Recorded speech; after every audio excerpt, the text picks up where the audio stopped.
Alrighty, so the Watchers movie review and thoughts. Okay. I watched a Fish Jelly review of this film, so I knew already. I like spoiled it for myself, and I wasn't gonna watch it. But a friend wanted to watch it, so I went to watch it with them. And yeah, just like Fish Jelly said about, like, so they know the Watchers, they play tricks. And they already played a trick earlier in the film with the same guy, with oh my god, I think his name's John. It's her husband, it's Kira's husband, John. They already played a trick with John. But this kid, I guess he's just dumb. I don't know. It's, he does talk kind of funny. It's not weird. Or he has, like, kind of unique mannerisms, which maybe hints at something with the character. But, oh my god, what was his name? I don't even remember. Oh, no, I think his name was John, actually. I don't fucking know. I don't remember. But it's a young kid. He gets killed by the walker, and it just feels appropriate because, and it just slits his neck. So I guess maybe they eat his body. I don't know.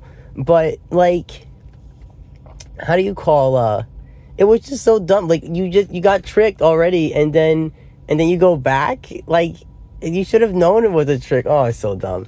And then Kira also had, like, a dumb moment, too, because Madeline even says, like, oh my god, like, we don't open the door, like, it's not likely that he's there, like, what are you thinking? Oh my god, you're so dumb, right?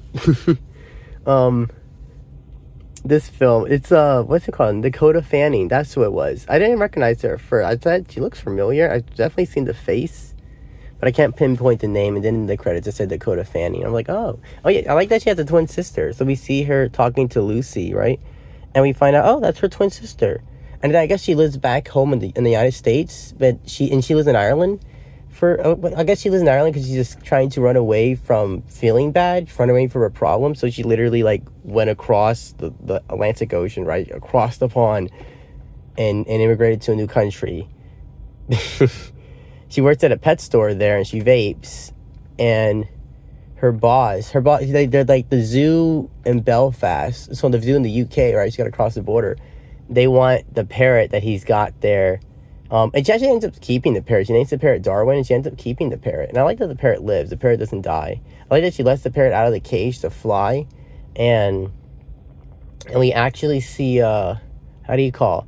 The parrot actually, they fall asleep on the boat while the boat's going under a reef of Brit. And then she wakes up, and the parrot's there. And you hear the parrot chirping and stuff. So I thought that was nice. That was a nice little detail. The parrot's still with her, and lives with her in the apartment. So that's kind of cool. Darwin the bird, right? Darwin the parrot. And the Darwin can talk, and he says, don't die, right? And stuff like that. It's kind of cute. What else in this film?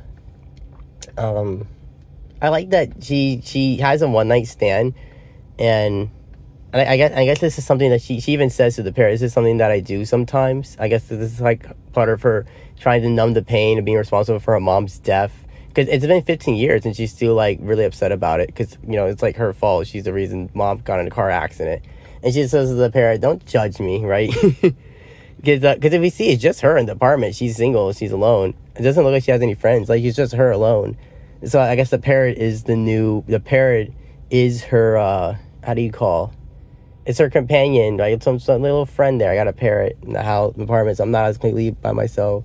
I like when she's gonna go down the stairs when they first open the hatch to the bunker. They find out there's a bunker, and this room is actually just a surface. There's actually some unit underneath. It's a bunker, and how do you call? I like when she said, "I'm going down first. Hand me my bird," right? Because it's my bird. And then when she first even gets in there, somebody says, oh my god, why would she bring a bird? Poor birdie. I think Kira says this. It's we find out that Madeline is a halfling. Just like the fish jelly. I remember in the review they mentioned that. We find out Madeline's a halfling, and that so that's why she can go into the day, and that his wife, so the wife died. I think she died 2009.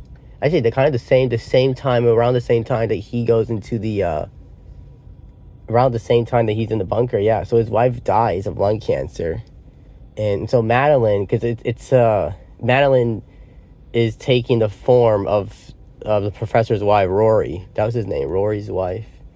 And so I guess that's a little detail there, right? She's a halfling. I like when So she doesn't fight her.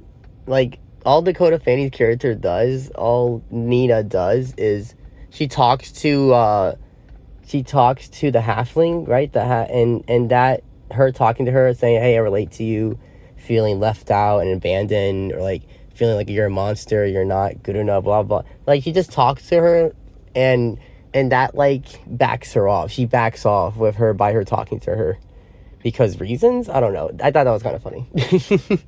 She didn't have to physically fight her. She didn't have to beat her up. Kira gets knocked out, and then of course, like in classic movie fashion, when she goes to like,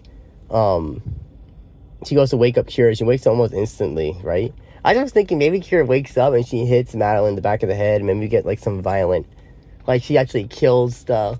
But no, she actually just breaks through the window. She sprouts wings. She breaks through the window, and she looks back at her. She's like on the roof of like the house or whatever, like a shed next to her house, because Kira had like this really nice house actually. That's like this big ass house, which is like, I guess she has a good job, and she just says to her, she's like, what she says to her is, "I hope you're right, Nina." I guess right about like relating to me or something. I don't know why that deterred her, but it did. And then she flies away, and then Nina's like, I think she can still see her like watching me. And when we get confirmed, I think she even says that she does see her actually, so I guess it's confirmed, like, oh, she's still around. She like lives in Galway now. I guess she likes watching Nina because reasons, I don't know why. She like marks Nina. I was saying this to my friend, that these halflings like to put markings on people, right? They put a marking on John or Daniel. Oh, his name was Daniel. That was his name. They put a marking on Daniel's forehead, and before he dies, because reasons, I don't know. And and it looks like maybe that's what Madeline's doing to Nina's wrist in the one like towards the end scene. And so my guess is maybe that's she's like marking her or something, right? Anyway, what's another thing that I noticed? I'm trying to think here. Another thing. Or I was gonna say, oh yeah. So, and we see like there's a little redhead girl outside. What's her name? Nina's window, and we get the side profile. We can see like the skin. We know that's like the halfling. That's what the Watcher's skin looks like when they try to mimic a person. Also, so that's Madeline. She takes the form of a little girl. She takes the form of anybody, I guess, and she just watches Nina because reasons. And then I guess it ends sort of happy because I guess Madeline isn't gonna attack Nina, but she's just gonna stalk her for like the rest of her life because reasons. I don't know. It's a funny film. It is funny. It's looking at the donkeys right now. There's donkeys next to the movie theater over here, and one of them's a smaller donkey, right? The child donkey, and they're like the bigger one's sniffing the little one for some reason, and the little one's like, "Hey, can you like not sniff me?" And the bigger one's like, "Yeah, okay, I guess I'll like let up stiffing you." Oh, they're kind of cute. The way they were just standing there. Donkeys. But yeah, it's an alright movie, I guess. It's okay.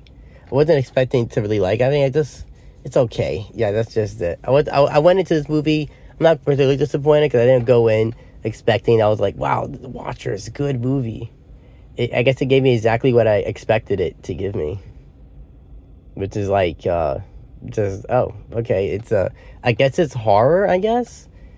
I mean, it has jump scares, and when we get one scene where we get to see the face of the Watchers, but the Watchers, they're humanoid-looking creatures, and we learn, like, like, they used to live with people, and they were, like, angelic, they're, like, angels, or they're, like, seen as angels. Yeah,